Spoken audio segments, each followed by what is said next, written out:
Imagine for a second that your body is a luxury smart home. Okay, I like where this is going. Right. So you have the plumbing, the electrical wiring, the security system, and, of course, a highly advanced, intuitively programmed climate control system. Which is your central nervous system, basically. Exactly. Oh. But most of us, and, I will readily admit that I fall right into this category, we set our internal thermostat to a perfectly comfortable 72 degrees, and we just leave it there for decades. Yeah, we really do. We stay indoors, we throw on a fleece when it's just a little chilly, we blast the air conditioning the second we feel like a single bead of sweat. We never actually test the system. We live in this state of perpetual thermal comfort, and on the surface, that sounds like a massive triumph of modern engineering. Right, sounds great. It does. But biological systems don't work like inanimate houses. By never challenging that thermostat, we are never actually triggering the emergency repair protocols that our biological smart home is secretly programmed with. The sensors just go dormant. Which brings us to today's deep dive. We are looking at a massive stack of research today that completely upends how we think about comfort. It really does. We are pulling from decades-long longitudinal cohort studies out of Finland, guidance from the Alzheimer's Drug Discovery Foundation, and these recent metabolic reports from Cell Reports Medicine. It's some heavy-hitting science. It is. And the mission here isn't to look at, whatever social media wellness trends are going viral this week. We want to strip all of that away and examine the raw, underlying biology of what happens to your heart, your brain, and your metabolism when you intentionally hack that thermostat. Yeah, the real science behind extreme temperature therapies. Exactly. Saunas, infrared heat, cold plunges, and winter swimming. So, where do we start? Well, you have to understand that the human body is remarkably conservative with its energy. It won't initiate deep cellular repair unless it believes it absolutely has to for survival. It's lazy, basically. Kind of, yeah. When you subject your body to extreme heat or extreme cold, you are essentially tricking your central nervous system into thinking, you're in danger, deploy the maintenance crews. And the most robust long-term data we have on this entire phenomenon comes from traditional Finnish saunas. Right, because in Finland, a sauna isn't something you do at a luxury hotel once a year. No, not at all. There are practically more saunas than cars in the country. It is a daily, functional ritual there. And that cultural reality gave researchers the Corpio Ischemic Heart Disease Risk Factor Study, or the KIHD study, as it's known. Which is a massive data set. Oh, it's incredible. They tracked 2,315 healthy, middle-aged men and followed their health outcomes for an average of over 20 years. Over 20 years? Yeah, and 20 years of continuous tracking provides a level of statistical confidence that you simply cannot get from, a 6-week clinical trial. Right. It's real life, not a controlled bubble. Exactly. So the researchers categorized these men by their sauna frequency. And when they compared the men who used the sauna 4 to 7 times a week against the men who only went once a week, the frequent users demonstrated a 66% lower risk for developing any form of dementia. A 66% drop. That is wild. It gets better. For Alzheimer's disease specifically, the risk dropped by 65%. Okay, let's unpack this, because my immediate reaction is, frankly, a heavy dose of skepticism. Sure, that's fair. We know that in Finland, citizens are often introduced to saunas when they are literally 6 months old. Yeah, it's just part of growing up there. Right. It's a lifelong, deeply ingrained physiological habit. So if you are listening to this right now and you are, say, 40 years old, can you really expect to buy a gym membership, jump into a sauna a few times a week, and suddenly bulletproof your brain? It is a critical distinction to make. We are looking at epidemiological observational data here. It proves a powerful association, but we cannot ethically claim that starting at age 40 provides the exact same neuroprotection as, a lifetime of thermal conditioning. Right. We can't promise a time machine. Exactly. However, a subsequent massive Finnish study really bolsters the argument that the acute exposure itself is doing the heavy lifting regardless of when you start. Oh, really?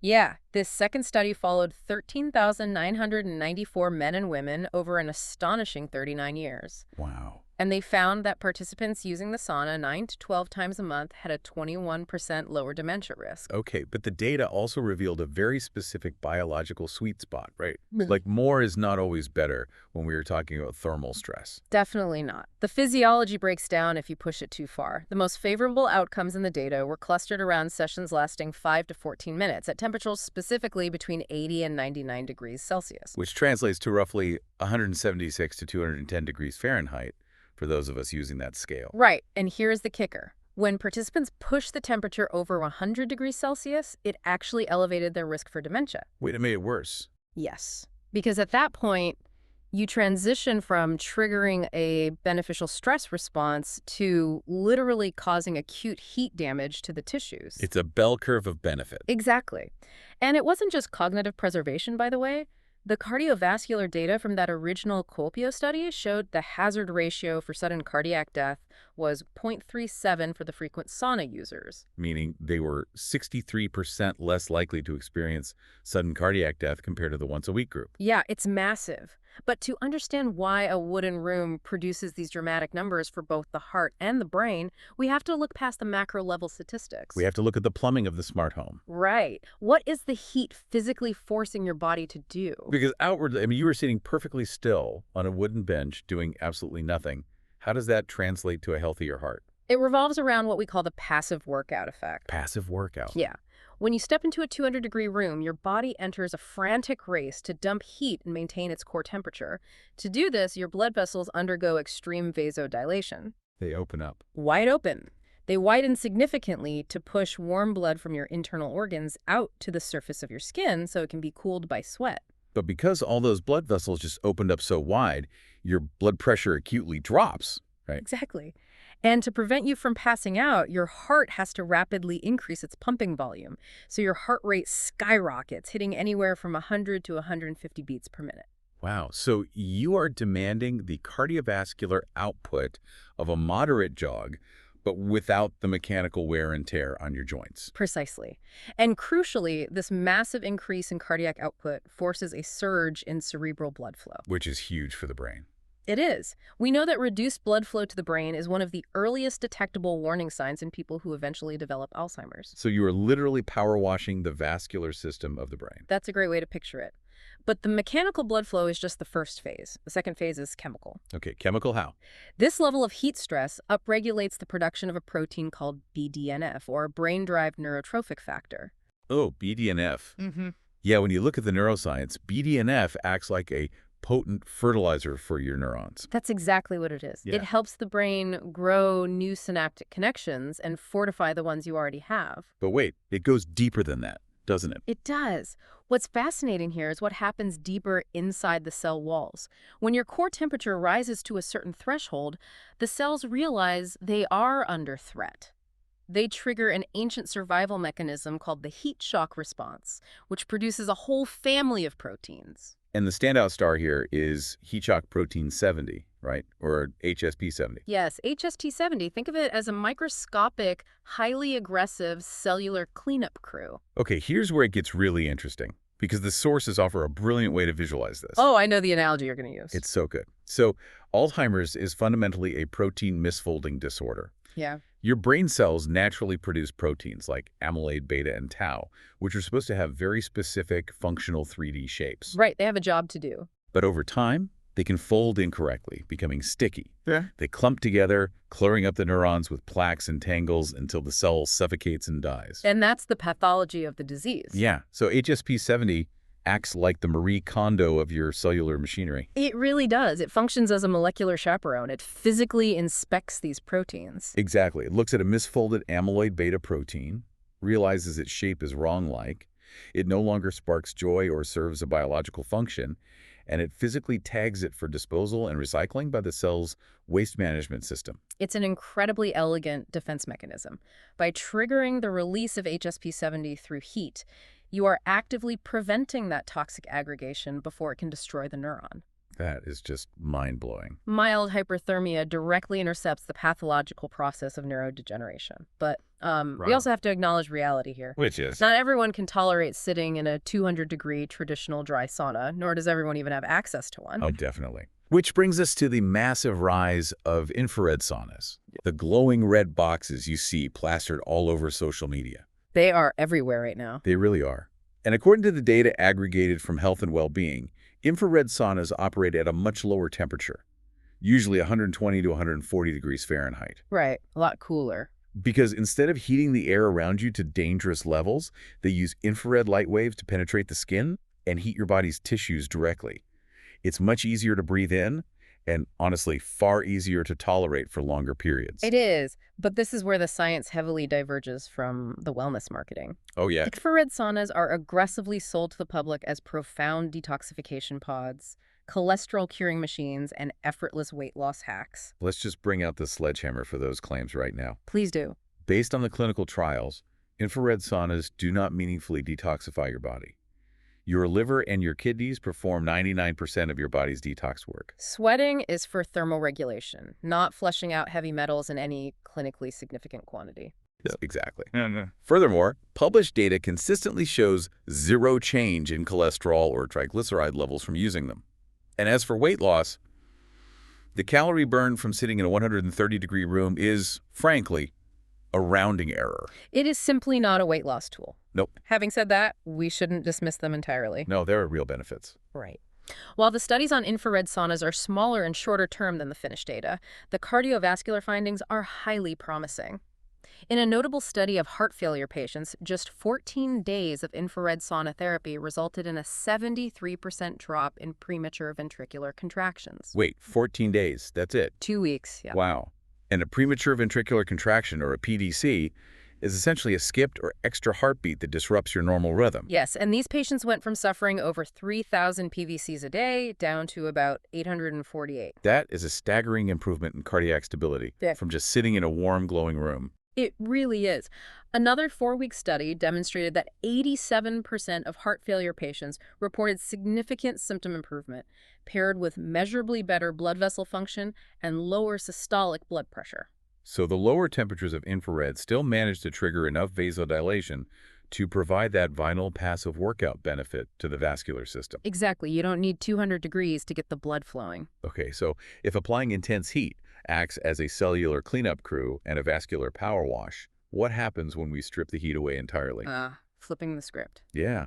What survival protocols does the smart home trigger when it thinks it is literally freezing to death? That requires looking at a completely different subculture, the winter swimmers. The people who jump into frozen lakes. Those exact people. A deeply revealing study published in Cell Reports Medicine investigated young, healthy men who perform winter swimming, meaning brief, unprotected dips in freezing water, usually paired with hot sauna sessions 2 to 3 times a week. The researchers expected to find changes during the cold plunge itself, right? Right, but they actually found that these winter swimmers have a fundamentally altered baseline thermal state. When these guys are just sitting in a comfortable room temperature environment, their core body temperature is actually lower than that of non-crummers. That's wild. And more surprisingly, their brown adipose tissue, or BA, is totally inactive at room temperature. Brown adipose tissue is so fascinating because unlike normal white fat, which just stores excess calories, brown fat is packed with iron-rich mitochondria.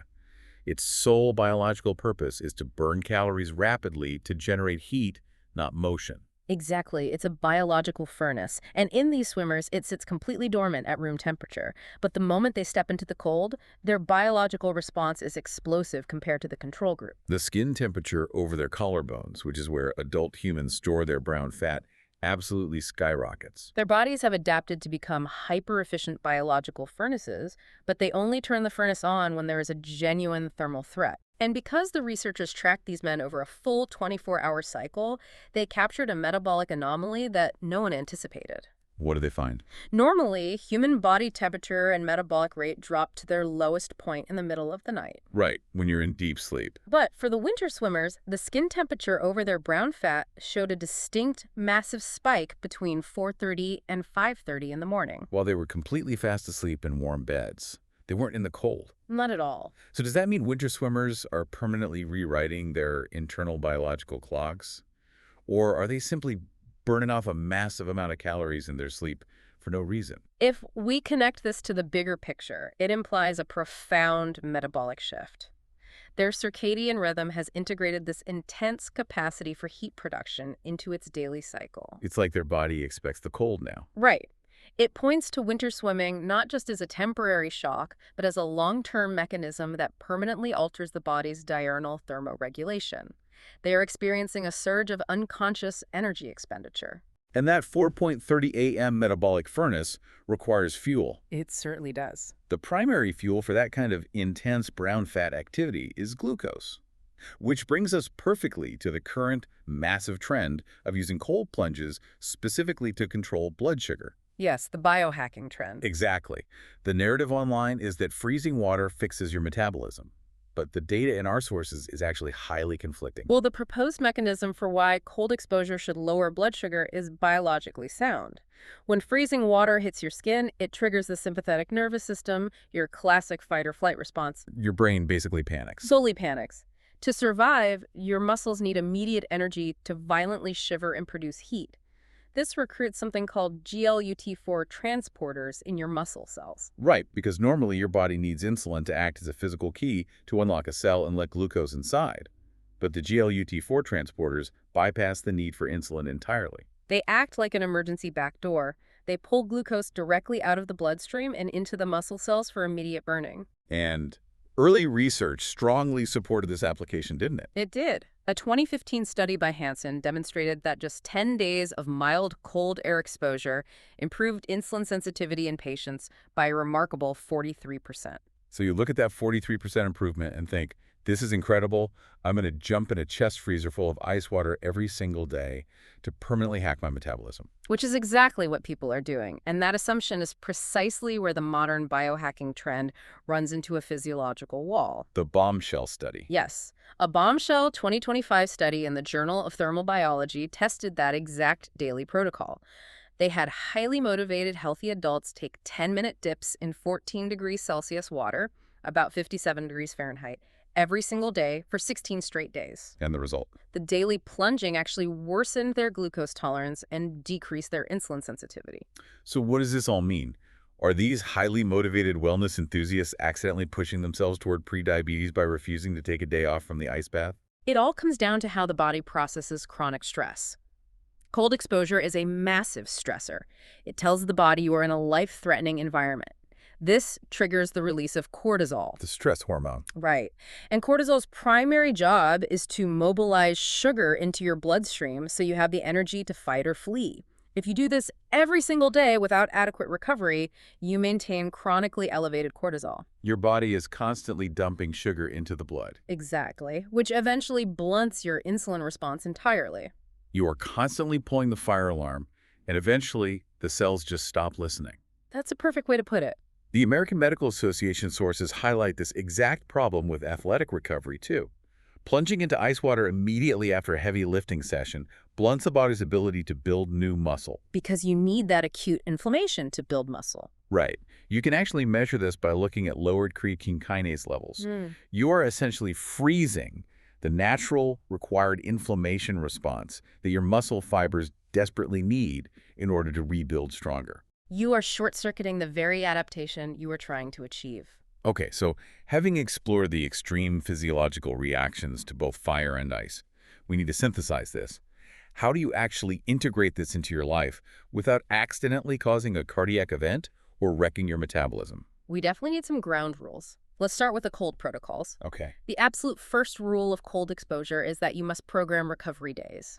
Do not plunge every single day. The research clearly shows the metabolic benefits reverse with chronic overexposure. Less is more. Yes. Start incredibly small. A highly effective starting point is just 30 to 60 seconds of cold water at the very end of your normal, warm morning shower. And never, under any circumstances, combine heavy meals or hot tubs immediately after cold immersion.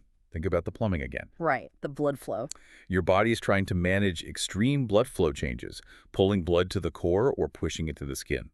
If you force it to simultaneously digest a huge meal, you are depriving the digestive tract of necessary blood flow, which causes severe cramping and nausea. It's a recipe for disaster. Moving to heat protocols, the rule of gradual progression remains the same. 5 minutes in a sauna is a perfectly adequate starting point for a beginner. And hydrate, hydrate, hydrate. You must hydrate heavily before, during, and after.